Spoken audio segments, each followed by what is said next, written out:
Our next actually group of speakers will be addressing the environmental effects on bacterial survival and growth. And the first presentation is really just going to touch on a very interesting project that was conducted by a team of scientists at Texas A&M on the fate and transport of E. coli in rural Texas streams and landscapes. We could probably spend a half a day just on their results and discussions, so we'll see how far Dr. Mukhtar gets into those.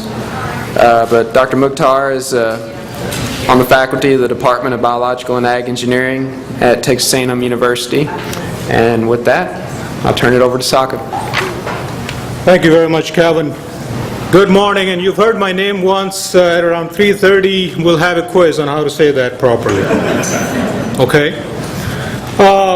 My area is animal manure management in the Biological and Agricultural Engineering Department. And this is a group project.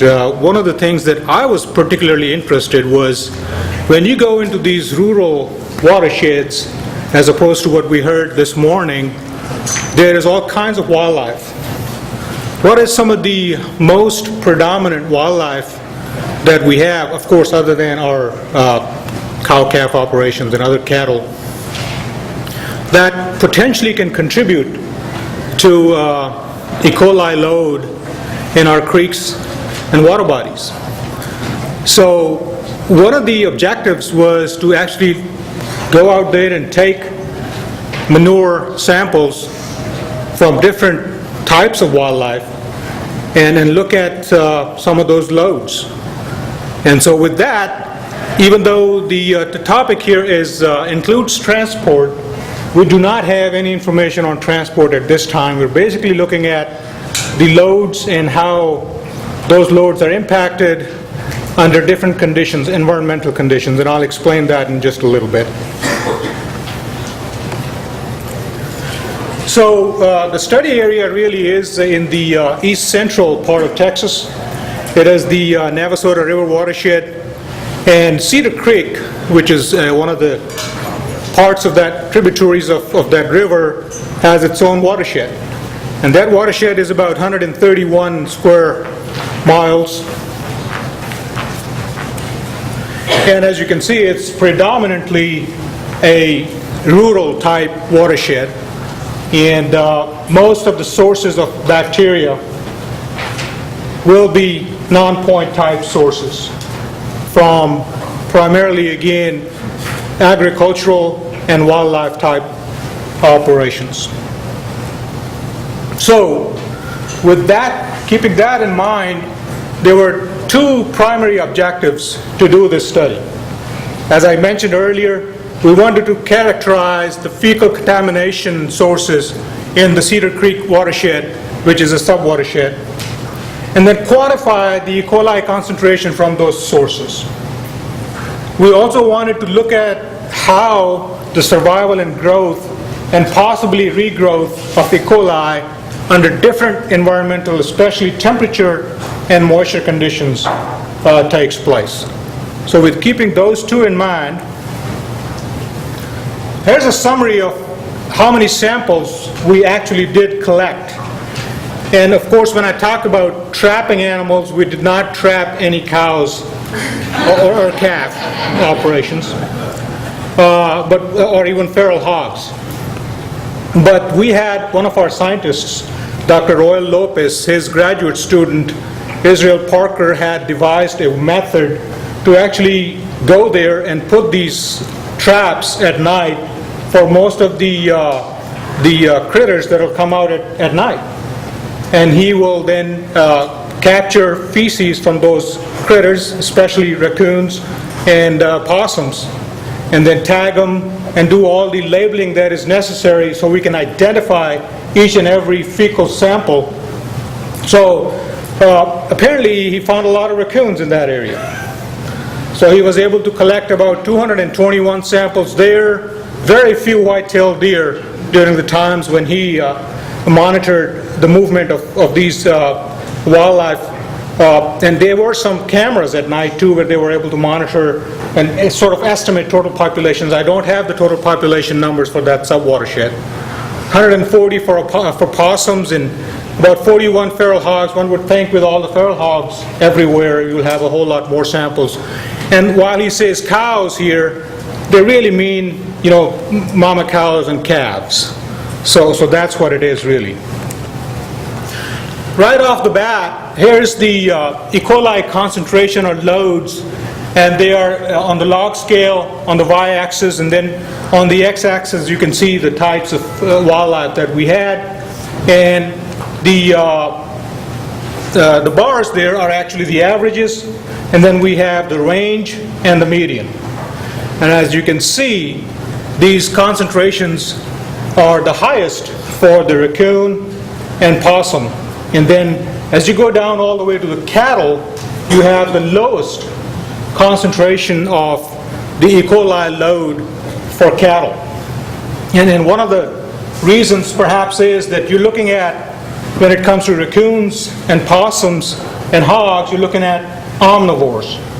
And you probably learned that earlier, that omnivores are the ones that eat both plant and can eat animals, or meat eaters. And cows, or the cattle, are going to be in the herbivore side. However, I don't show the data here, but if you further divide cows between males and females, we did not find any difference in the species of the two in terms of the E. coli shedding or loads.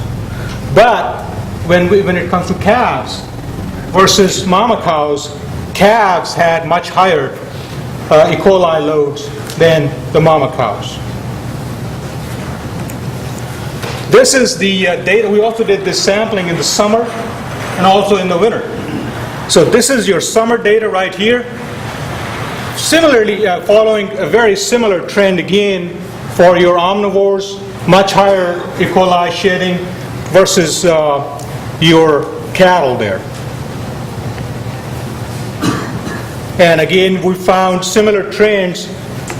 And if you do the statistics on it, you will find out that raccoons and possums, as shown in the data, had similar type of sheddings of E. coli, but raccoons and possums were significantly higher or greater in shedding E. coli in their feces as compared to your cattle. And there were also differences across seasons. If you average all of that load shedding that we saw across winter and summer, they were significantly different. But their interactions within the seasons were not different from each other. Okay, so now we're going to look at some of the survival of these critters, or E. coli. There are two types of studies that were done. One was done for a complete 1 week period, and the other one was done for a time of 24 hours. Okay?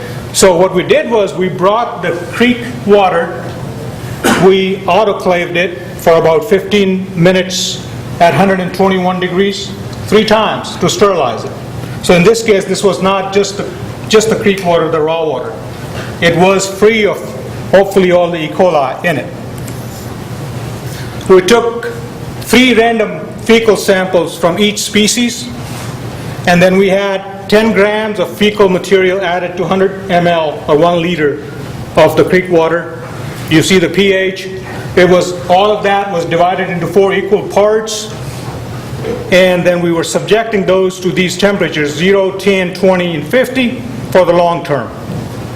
And then we also had E. coli concentration enumerated after 60 minutes, as soon as they were thawed after that.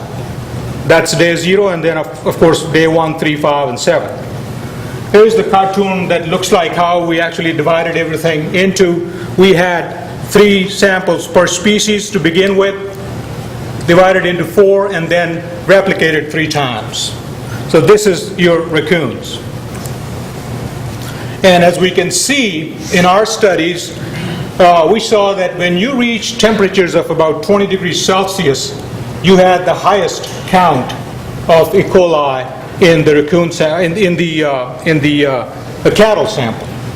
At 50 degrees, there is definitely no more survival for these critters. You see that at day 0, you still see a little bit of count there because that was taken within 60 minutes. And so that could be a case where there may be some survival. If you look at, in general, over time is on the x-axis, and your E. coli loading in colony-forming units per 100 ml, you can see at 0 degrees Celsius, there was still survival. At about 10 degrees, it does go up, as we saw that in the original graph. And at 20 degrees, we had the highest increase. Generally, for the bacteria to start synthesizing protein, you need about between 7 and 8 degrees Celsius for them to be active. So it's sort of following that same trend here. But if you go to 50 degrees Celsius, and we've seen that in literature, that once you reach 35 or more degrees, you will start seeing the die-off in this E. coli.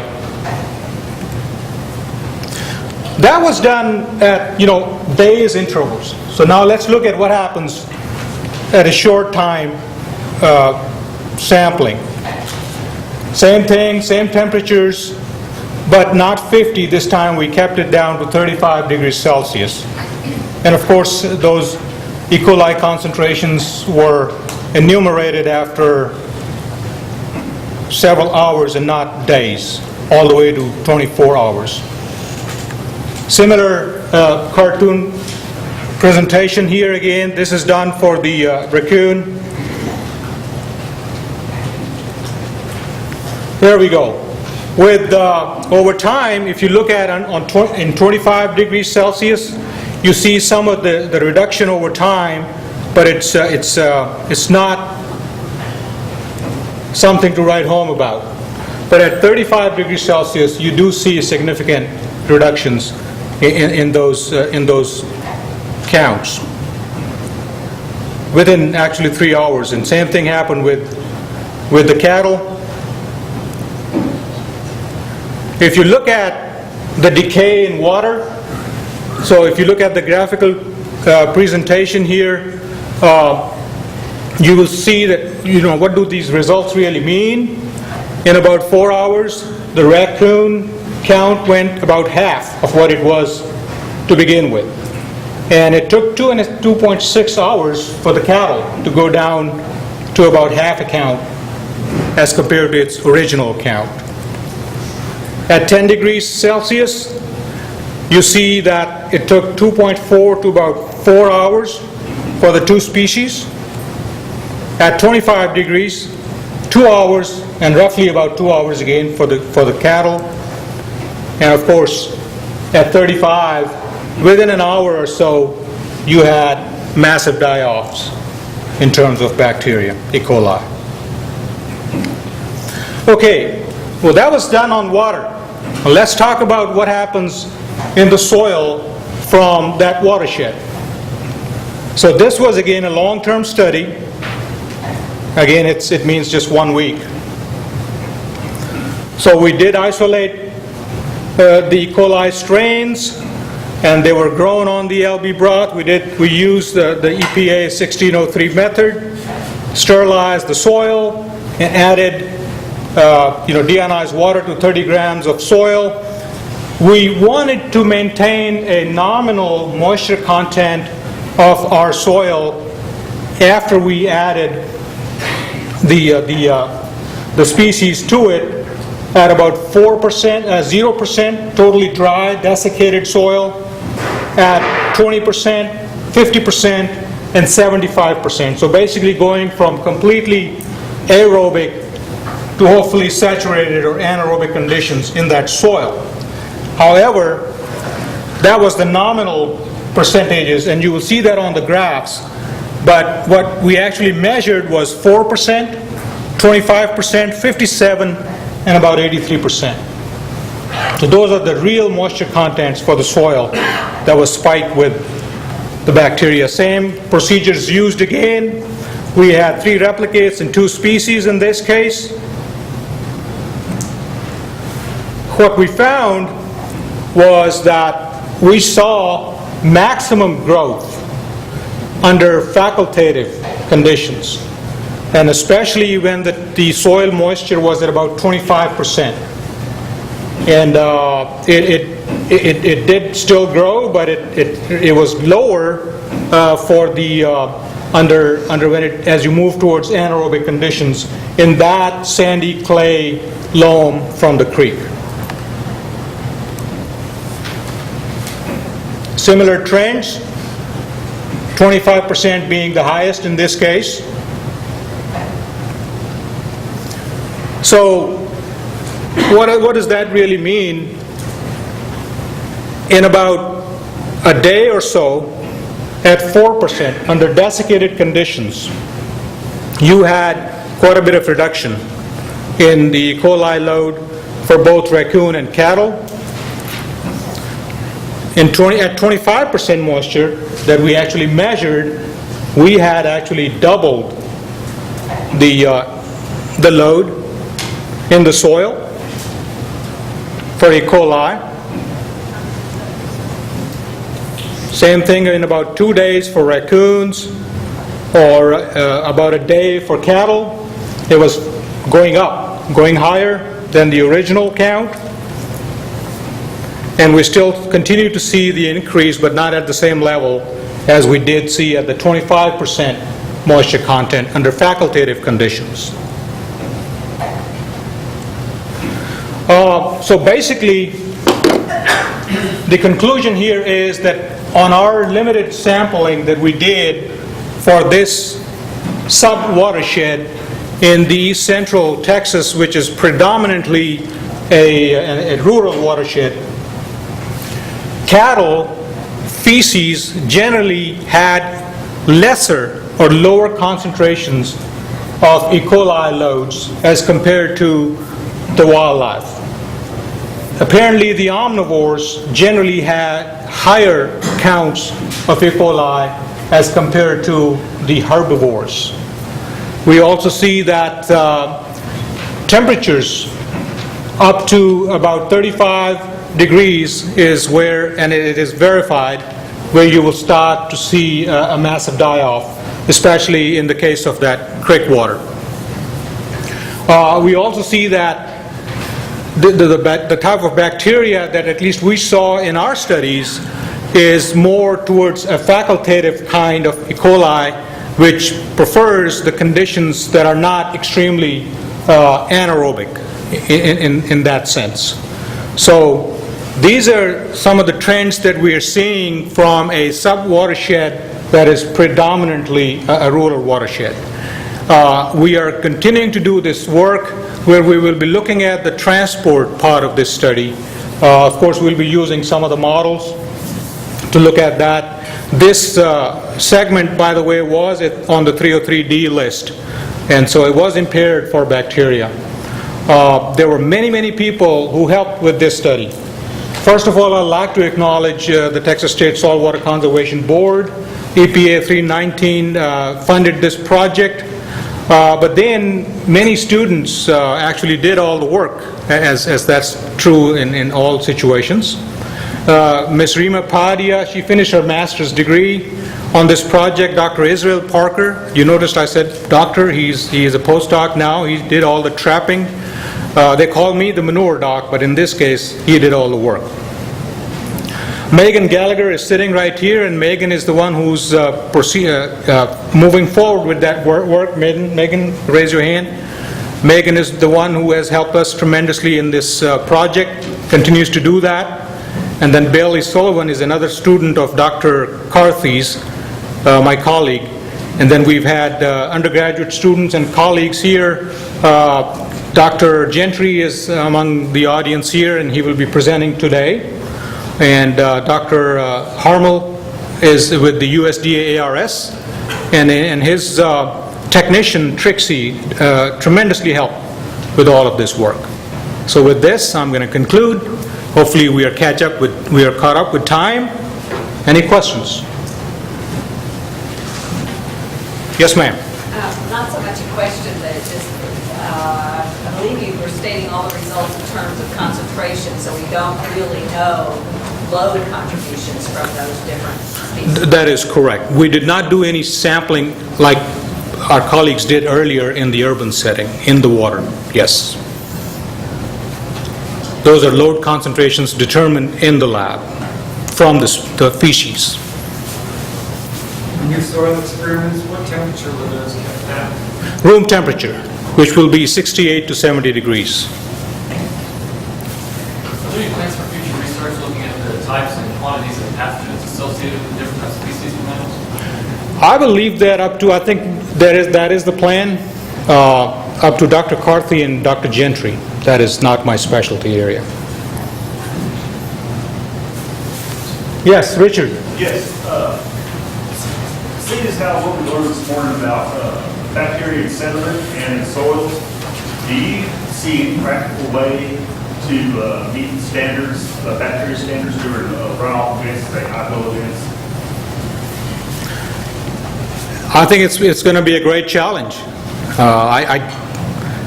What you've learned, we're finding out there are more sources than we can ever think of. And so you have terrestrial sources, and you have aquatic species, and you have got many other factors that play in. You know, earlier there was a question about how far upstream do we go when we start taking these samples. And I was thinking about it, yeah, maybe we don't have to worry too much about the upstream distance, but what's the flight pattern of these birds? How far they have to go in when they go into the bridge? So is that going to contaminate the 30 meters upstream, 100 meters upstream? Or does that pattern change with time? Or, when they come to roost or when they go in and feed? So there are so many different variables. However, still we know that where we can reduce runoff, where we can increase infiltration, we can certainly reduce some of these loads. And the other thing that we know for sure, especially based on what we have learned from the small watershed studies, and based on what we have information, that the load shedding of these from the feces of the E. coli is much lower for cattle as compared to some of the omnivores. How can you control those critters? Ethically? Yes? Compared to the herbivores, the elevated bacterial concentrations you see in the omnivores, is that attributed to bioaccumulation or some other factors? I don't know the answer to that. I don't know. Yes? You said in the study you saw that with aerobic conditions you have the least amount of growth. Would that also apply to like in a water medium, like what if you make water more oxygenated you get? Well, you can, I think that'll be very, very difficult, I would say. You've got to add about 4 parts per million or less. You're looking at, truly, very low oxygen conditions. At about 9 to 10 parts per million, you're looking at, saturation. So you will have to, and it depends on the type of E. coli also, whether it is facultative or is truly anaerobic or not. Yes, ma'am. You had a question. Yeah, from what I understood, you said there was die-off at 35 degrees. Isn't that the incubation temperature for the IDEX method? We kept it at different temperatures. We did not use the IODEX method here. Right, but if you're using IDEX to measure E. coli, and you got die-off at 35 degrees, that's the recommended temperature for IDEX. Dr. Gentry may be a good person to answer that question. I don't know the answer to that question. But literature I have seen with E. coli, 35 is where it is recommended. It is shown that there is a massive die-off for this. This was in the soil? In the soil. It may be because, when you're culturing it, number one, it's just for a 24-hour period. You've got all the nutrients and everything available for it there. It may have some issues to do with that when you're dealing with the soil situation where maybe nutrient availability or... Well, the other thing is whether they are thermophiles or not.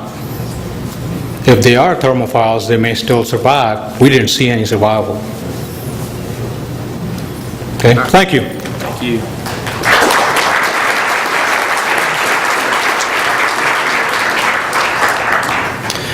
Well, as usual, I think I packed the agenda way too heavily, and we don't have time for all the discussion that we'd like. I mean, a question that comes to my mind is how do we begin to integrate all this information into models? We're so dependent on models for developing our watershed plans, TMDLs, and so forth. How do we plug this in there so we improve our models? So.